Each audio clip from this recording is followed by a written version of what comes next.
Assalamualaikum warahmatullahi wabarakatuh. Saya Linda Ayu Ma'rifah akan memaparkan makalah kami dari kelompok 8 yang berjudul Pendidikan dan Layanan untuk Pengembangan Moral dan Spiritual Anak, yaitu perkembangan moral peserta didik. Perkembangan sosial hampir dapat dipastikan merupakan perkembangan moral, sebab perilaku moral pada umumnya merupakan unsur fundamental dalam bertingkah laku sosial. Seorang siswa hanya akan berperilaku moral yang diperlukan untuk menguasai pemikiran norma perilaku moral yang diperlukan. Perkembangan moral merupakan suatu kebutuhan yang penting bagi remaja dalam menemukan identitas diri, menghubungkan sikap profesional atau personal yang harmonis, dan menghindari konflik peran yang terjadi selama transisi, sehingga perkembangan moral dapat diartikan sebagai perkembangan yang berkaitan dengan aturan dan konvensi mengenai apa yang harus dilakukan oleh manusia dalam interaksi dengan orang lain. Selanjutnya, perkembangan spiritual peserta didik. Menurut H. Hawks dan Sadly, dalam Desmiata berpendapat bahwa kata spiritual berasal dari bahasa Inggris, yaitu spirituality, kata dasarnya spirit yang berarti roh, jiwa, semangat, sedangkan Ingersoll dalam Desmiata berpendapat bahwa kata spiritual berasal dari kata Latin spiritus yang berarti luas atau dalam, keteguhan dan hati atau keyakinan, energi atau semangat, dan kehidupan. Kata sifat spiritual berasal dari kata lain spiritualis yang berarti of the spirit atau kerohanian.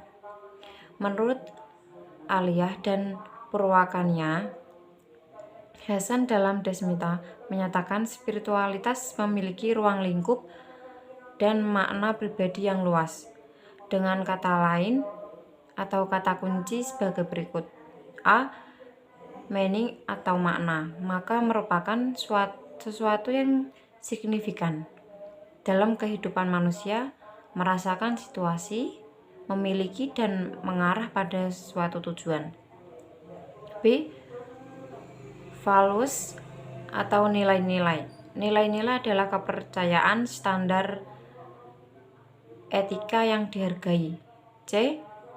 Transendensi atau transendensi merupakan pengalaman, kesadaran, dan penghargaan terhadap dimensi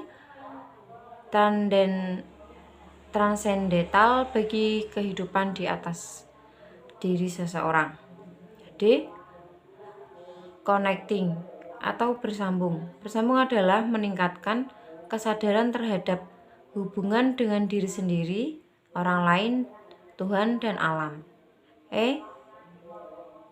Becoming atau menjadi adalah membuka kehidupan yang menuntut refleksi dan pengalaman, termasuk seseorang dan bagaimana seseorang mengetahui. Dan selanjutnya akan dibacakan oleh teman saya, yaitu Devi Mailina Saputri. Assalamualaikum warahmatullahi wabarakatuh. Saya Devi Mailina Saputri, NIM 1803106027. Untuk bagian saya, di sini saya akan menerangkan bentuk pendidikan dan layanan yang digunakan untuk pengembangan moral dan spiritual untuk anak. Untuk yang pertama itu bentuk pendidikan dan layanan yang dapat digunakan untuk pengembangan moral. Yang pertama itu pemberian kesempatan pada anak-anak untuk berinteraksi sosial dan belajar hal-hal yang diharapkan oleh anggota kelompok dan masyarakat. Jadi kita harus memberi kesempatan anak untuk berinteraksi sosial, terutama untuk masyarakat. Jadi nanti anak itu bisa bersosialisasi dengan baik. Yang kedua itu pemberian kesempatan kepada anak untuk melakukan hal yang benar dan yang salah, untuk kemudian dijelaskan mengapa ini benar dan mengapa itu salah.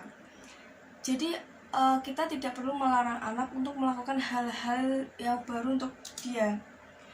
Mungkin ada yang benar, ada yang salah, tapi tentunya nanti kita akan menjelaskan kenapa itu benar dan kenapa itu salah. Terus yang ketiga itu pengembangan keinginan untuk melakukan hal-hal yang benar. Jadi kita harus memberitahu anak itu hal yang benar. Dan yang tadi kembali lagi itu dijelaskan kenapa itu benar dan kenapa itu salah. Terus yang keempat itu ada pengembangan hati nurani sebagai kendali interaksi bagi perilaku individu dan pembiasaan untuk menumbuhkan rasa malu dan rasa bersalah bila melanggar norma dan aturan yang berlaku. Jadi jika anak melanggar sesuatu apa yang peraturannya ada, itu boleh ditegur. Namun kita harus kasih tahu kenapa itu salah dan kita harus berani membenarkan yang sesuai dengan aturan yang ada, seperti itu. Terus selanjutnya itu pengembangan kemampuan spiritual. Itu yang pertama memberikan pengalaman spiritual sebanyak-banyaknya kepada anak guna mengembangkan kecerdasan spiritual. Jadi kita sebagai orang tua atau sebagai pendidik itu harus memberikan pengalaman spiritual yang sebanyak-banyaknya. Itu kan anak itu golden age ya, jadi mereka itu gampang sekali menyerap apa yang di sekitarnya. Jadi sebanyak mungkin kita harus memberikan pengalaman-pengalaman yang membuat kecerdasannya itu tumbuh, seperti itu.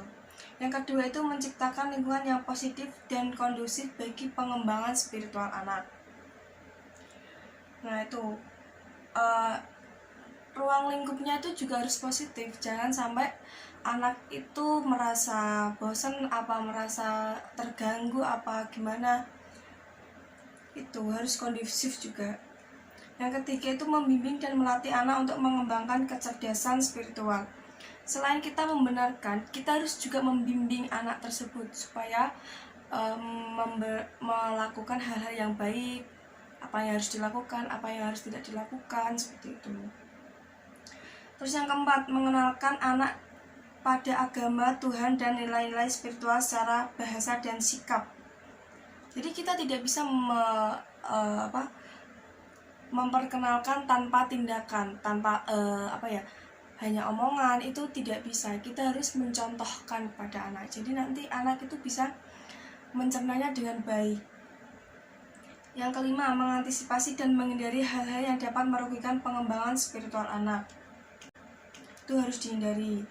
Terus yang keenam, membimbing anak untuk mencapai kematangan keagamaan.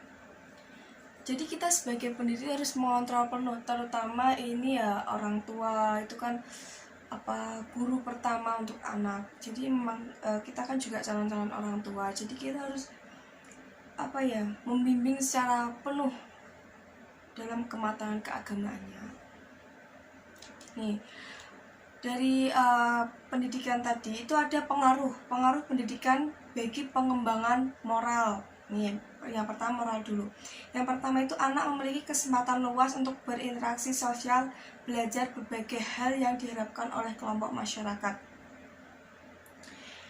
Yang kedua itu anak mampu memahami hal-hal yang benar dan yang salah berdasarkan pengalaman yang dialami dan penjelasan yang diterima. Jadi seperti itu ya, kita harus